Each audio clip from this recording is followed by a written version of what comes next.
In this video, we are going to see the first lesson of civics, that is Indian Constitution.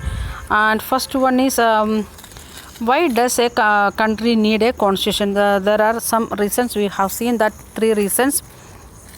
Okay.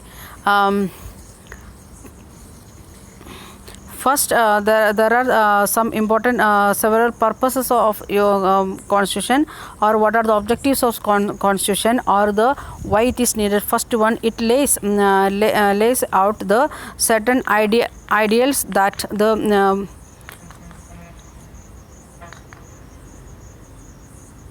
okay. First point, it lays out the certain ideals that form the basis of the kind of the country, and that we as the citizen aspire to live. We are making the form of the country, how what type of country and where we want to live. That is the first purpose of the constitution. Second purpose we can see in the next page. That is the second purpose. And the second purpose of the constitution, to define the nature of the country and country's political system. Which type of political system we should have? Is it a monarchy or a democracy, like that things we are discussing with the help of the constitution. We are deciding, and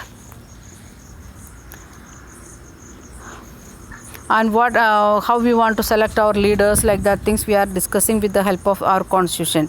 Then in democratic society, the constitution often lays down the rules that guard against the misuse of the authority. After making the rulers, selecting the rulers, if they are misusing the their chair, then how we can keep them away, like that things also giving idea about them in the constitution. The next one, it is third point. Okay. Another one important function of the constitution, it plays on democracy to ensure that the dominant group does not use the power against the other people. Means the majority people, it may be according to the religion or according to the language, they should not use their power, because they are more in number. Because of that one, each minority and majority, all of them want to get the equal situation. Then if it is happening like that, then we can't say like that is really a democratic country. Then the next one, the reason for a constitution, that is we need a constitution to save us from ourselves. Means if we are becoming the arrogant, or we are becoming more selfish, then we want to save ourselves from from ourselves. This may sound strange, but what is meant by this, that we might at times feel strongly about an issue that might go against and our larger interest, and the constitution help us to guard against this. If we are moving according to our wish, we are becoming selfish to use something like that, or to becoming the dominant, like that time constitution will say like that, no, it is not possible. Then last one, the constitution help us to protect us against the certain decision that we might take that could have an adverse effect on larger principles that the country believes. If the constitution is saying like that, what in which area we can work out, or which areas we should not take some of the decision, it will affect the total society or not, now afterwards also, like that things we will get idea with the help of our constitution. Then we are going to think about the key features of Indian constitution. First one, it is okay. Before that, we can see the who made the Indian constitution, that is by the Constituent Assembly. 1946 onwards they started to make the constitution, and who was the chairperson of that one? Dr. B.R. Ambedkar.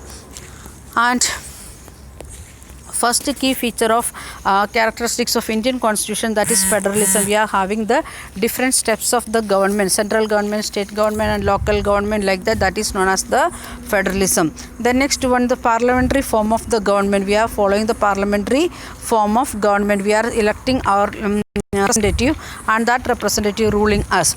Then and all the citizens, those who are completed 18 years, they are having the voting right, they are selecting the leaders. Then next one, it is the separation of power.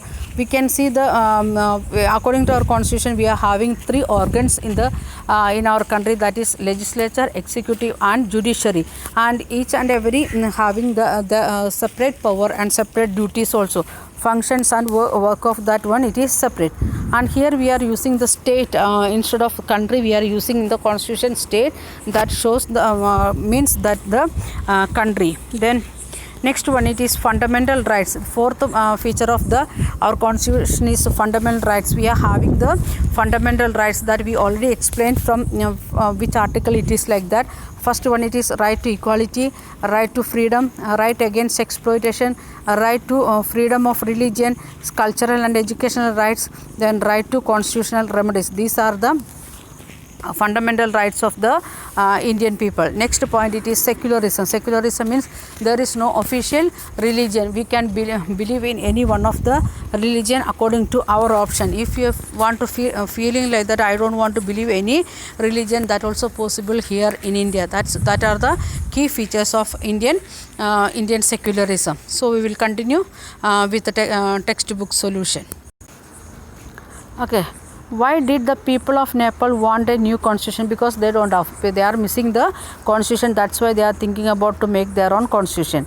Then in what way in the class monitor misusing the power, he is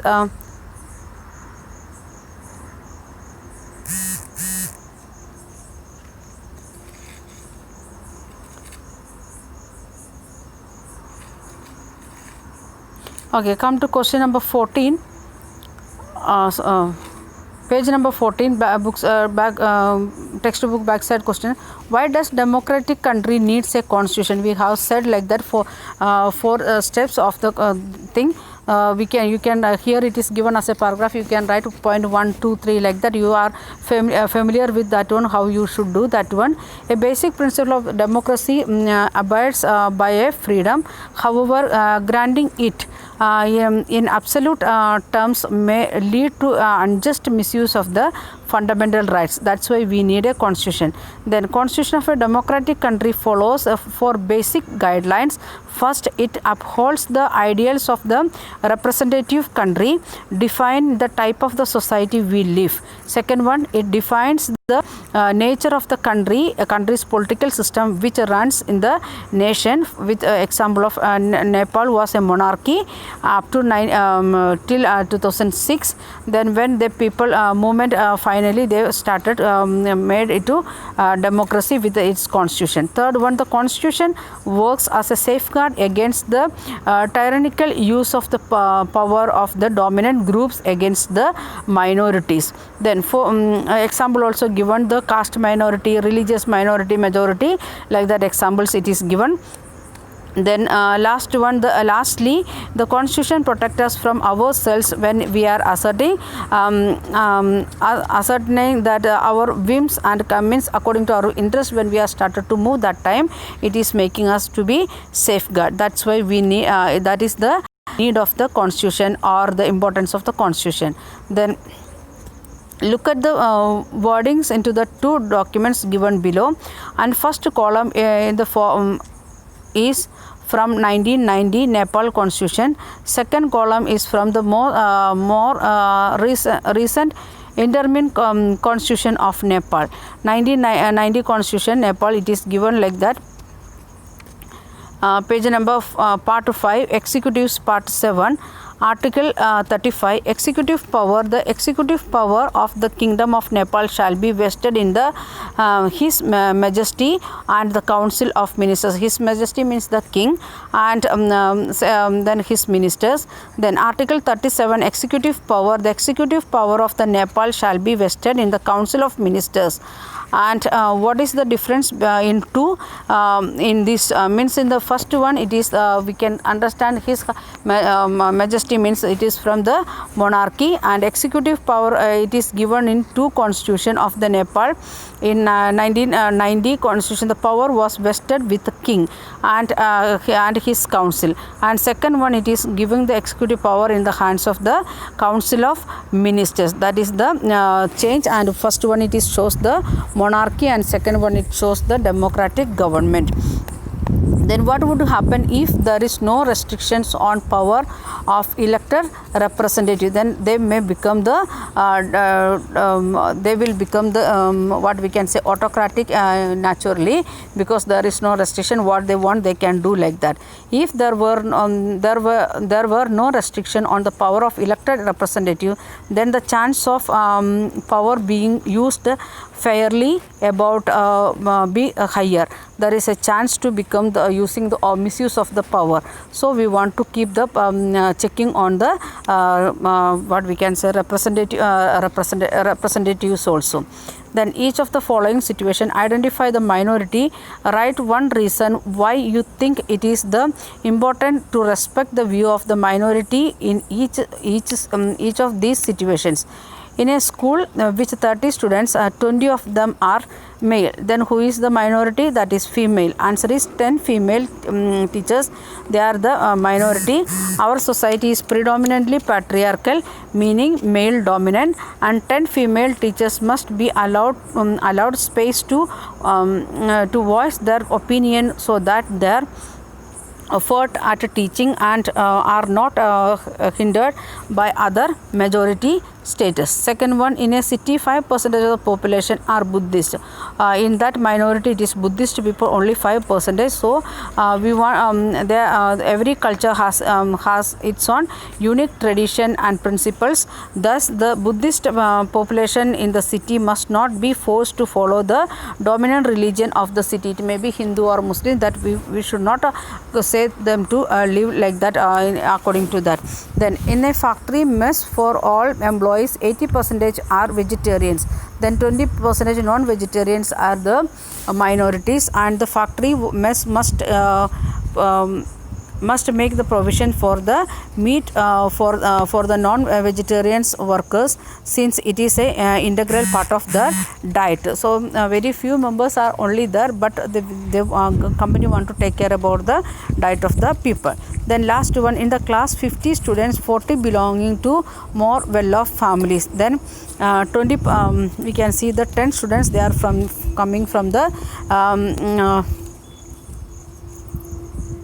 belonging to well-off families. Okay, 10 students, they are coming from the middle class or poor family, so we want to give consideration to them.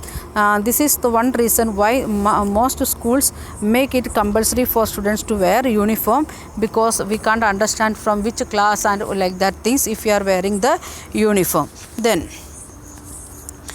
one more question, the column who left the list some of the key features of the Indian Constitution. In order to write two sentences in your own words. For key features, significance, federalism, separation of power, fundamental rights, parliamentary form of government. In that we want to write some points about federalism. It ensures the national unity and at the time allows individual progress. A federal government allows the center to hold supreme power, but its constituent states have some power as well. Then separation of power. This serves two purpose. Firstly, tyrannical use of the power is avoided, since it does not vest power in any single authority. Secondly, the three organs power also work as the check of each other, thereby maintaining of the good balance. Then fundamental rights. These are the important because of they conform to human society. They also protect citizen against the arbitrary and absolute use of power by the states. Then fourth one, parliamentary form of government. It upholds universal adult franchise, and this entitles the facts that people of the country play a direct role in electing the representatives to run the state as well as the nation. So by this we are completing the today's class. Thank you. Have a nice day.